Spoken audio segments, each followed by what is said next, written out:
नमस्कार, news TV आप देख रहे हैं। मैं हूं आपके साथ कृष्णा। हमारे साथ समाजवादी पार्टी के नेता जौनपुर मुगरा बादशाहपुर विधानसभा से राजेंद्र बहादुर यादव जी हैं। जिस तरह से प्राइमरी स्कूलों को मर्ज किया जा रहा था, शिक्षकों को मर्ज किया जा रहा था, तो लगातार समाजवादी पार्टी उसके लिए संघर्ष कर रही थी और पीडीए पाठशाला चला रही थी। तो कल भारतीय जनता पार्टी के शिक्षा मंत्री संदीप सिंह ने ये फैसला वापस ले लिया। उन्होंने कहा कि अब स्कूलों को मर्ज नहीं किया जाएगा। उसके लिए उन्होंने कुछ शर्तें रखी हैं। किस तरह से आप इस फैसले को देखते हैं और लगातार आप लोगों ने संघर्ष किया? समाजवादी पार्टी जिस हिसाब से संघर्ष किया, लोगों ने पीडीए पाठशाला चलाना चालू किया। माननीय राष्ट्रीय अध्यक्ष के निर्देशानुसार समाजवादी पार्टी के लोग एकदम हर इलाके में जाने लगे, हर पीडीए पाठशाला मतलब बोलने लगे। तो उस भाजपा डर गई कि अगर हम कॉलेजों को मर्ज करेंगे, बंद करेंगे, तो जो दलित का वोट है, ओबीसी का वोट है, माइनॉरिटी का वोट है, काफ़ी तक पीडीए परिवार के साथ वैसा भी जुड़ा हुआ है। क्योंकि लोग इनसे थक गए हैं, जुमलेबाजी से, लोगों के यहाँ बुलडोजर भेज देना, लोगों का ज़बरदस्ती इनकाउंटर कर दे रहे हैं। अनायास आए दिन एक एक खबरें आती रहती हैं। तो 2027 में पीडीए परिवार की सरकार बनने जा रही है। भाजपा पूरा एकदम डर चुकी है। भाजपा का कोई अब वोट देने वाला नहीं है, क्योंकि इन्होंने जितने वादे किए थे एक भी पूरे नहीं किए। आज लोगों को अब अपनी गलती का भी एहसास होता, जो भाजपा को वोट दे भी दिए वो अभी सब समाजवादी पार्टी के साथ जुड़ रहे हैं, पीडीए परिवार के साथ जुड़ रहे हैं। लोग मजबूती से यह मान के चल रहे हैं कि आने वाले समय में 2027 में माननीय राष्ट्रीय अध्यक्ष अखिलेश यादव जी अपना उत्तर प्रदेश के मुख्यमंत्री बनेंगे।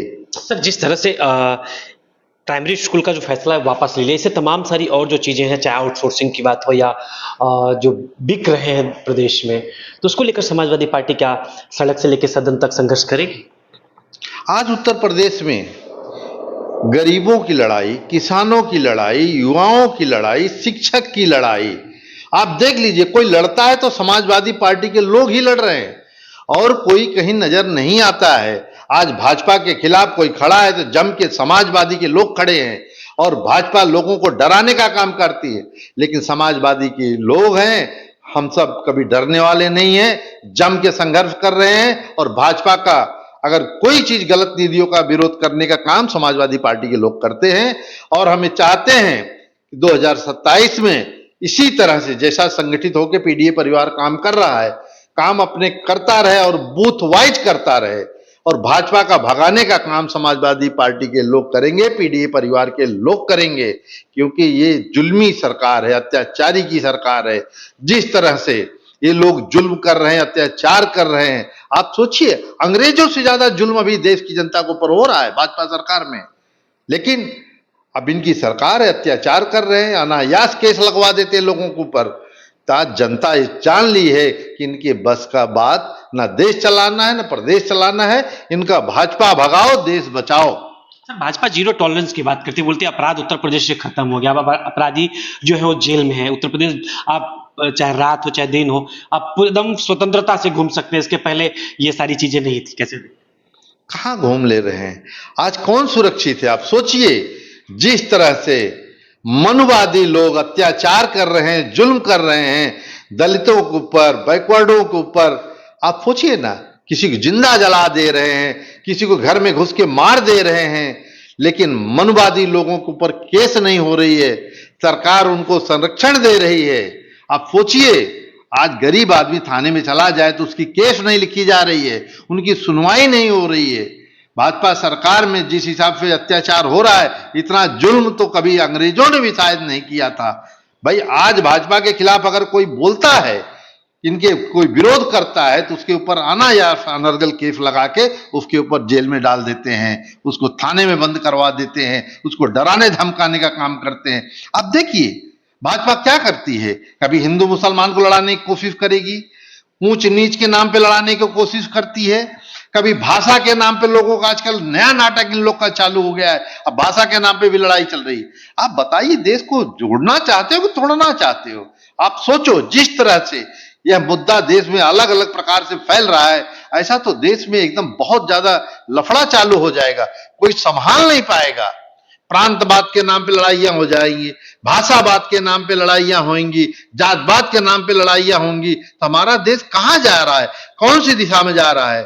देश के आप ये सोचिए, अभी इन लोगों से कोई युवा रोजगार मांगने जाता है तो उसको रोजगार नहीं है। आज युवा पढ़ लिख कर एकदम बैठे हैं, उनको कोई काम धंधा नहीं मिल रहा है। आप सोचिए। सर सामने अब 27 का चुनाव जैसे जैसे नजदीक आ रहा है, जो मुद्दे होते हैं सर, जैसे जब चुनाव के पहले मुद्दे कुछ और होते हैं, जब चुनाव नजदीक आ जाता है तो मुद्दे, सबसे बड़ा मुद्दा है नौकरी, रोजगार, शिक्षा और स्वास्थ्य व्यवस्था, जो जो ये सबसे बड़ा। लेकिन जब चुनाव आते हैं तो ये मुद्दे नहीं रहते नेताओं के जुबान पे। जो 27 का सामने चुनाव है, समाजवादी पार्टी लगातार पीडीए परिवार को लेकर, पीडीए की बात करके आगे बढ़ी। जो ये मेन मुद्दे, 3-4 मुद्दे, इन मुद्दों पे समाजवादी पार्टी सत्ताधारी दल को घेरेगी, और क्या उनका मैनिफेस्टो क्या है? समाजवादी पार्टी हमेशा लोगों को रोजी रोजगार के लिए काम करती है, किसान के लिए काम करती है, युवाओं के लिए काम करती। यहां तक समाजवादी पार्टी, हमारे राष्ट्रीय अध्यक्ष अखिलेश यादव जी छोटे व्यापारियों का भी ध्यान देते हैं। आप सोचिए, जिस तरह से हमारे देश में अग्निवीर चालू है, वो राष्ट्रीय अध्यक्ष जी ने बोला हमारी सरकार बनेगी तो हम इसको कैंसिल करवाएंगे, युवाओं को परमानेंट हम लोग रखेंगे, जैसा मिलिट्री के लिए भर्ती होते हैं युवा, उस हिसाब से उनको नौकरी रहेगी, कंटिन्यू रहेगा। और शिक्षक के बारे में मालूम है आपको, शिक्षा मित्रों के साथ भाजपा सरकार ने क्या किया। माननीय राष्ट्रीय अध्यक्ष अखिलेश यादव जी ने सबको रोजी रोजगार दिया था, उसमें हर समाज के, हर वर्ग के लोग थे, लेकिन इन्होंने आते ही पहला काम शिक्षा मित्रों के साथ अन्याय किया। आज जीएसटी हमारे देश में जिस प्रकार से चल रही है, जीएसटी के कानून जिस तरह से चल रहा है, छोटे व्यापारी बर्बाद हो गए, उनकी दुकानें बंद हो गई, काम धंधे बंद हो गए।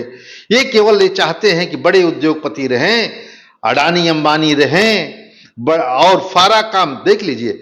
हमको तो कभी कभी मैं भाजपा वालों से भी सवाल करता हूं, आज अगर आपके गांव में पानी की टंकियां बन रही हैं तो उसका ठेकेदार गुजराती है। आप सोचिए, क्या हमारे उत्तर प्रदेश में ठेकेदार नहीं है? आप सोचिए इस चीज को कि कहां से कहां, कौन सी दिशा में हमारा प्रदेश जा रहा है। हमारे लोगों को रोजगार मिलना चाहिए, हमारे लोगों को काम मिलना चाहिए। आज जिस प्रकार से लोग बेरोजगार होकर बैठे हैं, उनको व्यापार दिया जाएगा, छोटा मोटा उनका कारखाने खुलवाए जाए, लोगों को काम धंधा मिलना चाहिए। लेकिन भाजपा सरकार में जिस तरह से चल रहा है, अत्याचार कर रहे हैं लोग, जुल्म कर रहे हैं, और बोलते हैं ना, जुल्म करते हैं और लोगों की शिकायतें भी नहीं लेते थाने में, उनको वहां से डांट के मार के भगा दिया जाता है। यह चलने वाली नहीं है। समाजवादी पार्टी के लोग मजबूती से काम कर रहे हैं, पीडीए परिवार संगठित हो चुका है, भाजपा को उखाड़ फेंकने का काम समाजवादी के लोग करेंगे, और हमारे राष्ट्रीय अध्यक्ष अखिलेश यादव जी 2027 में मुख्यमंत्री बनेंगे, इसमें अब कोई दो राय नहीं है। बहुत बहुत धन्यवाद। हमारे साथ ये समाजवादी पार्टी के नेता जौनपुर मुगरा बादशाहपुर विधानसभा से राजेंद्र बहादुर यादव जी, तो जो साफ तौर पे कह रहे हैं, जिस तरह से पीडीए परिवार एकत्रित हुआ है, लगातार समाजवादी पार्टी के लोग जो सड़क पर संघर्ष कर रहे हैं, उसी की देन है कि जिस तरह से प्राइमरी स्कूलों को मर्ज किया जा रहा था, उसको उनको वापस लेना पड़ा, और जो तमाम सारे मुद्दे, चुनावी जो मुद्दे हैं, नौकरी रोजगार, जो तमाम समाजवादी पार्टी की सरकार बनेगी, सबको पूरा करने का काम करेंगे। अखिलेश यादव।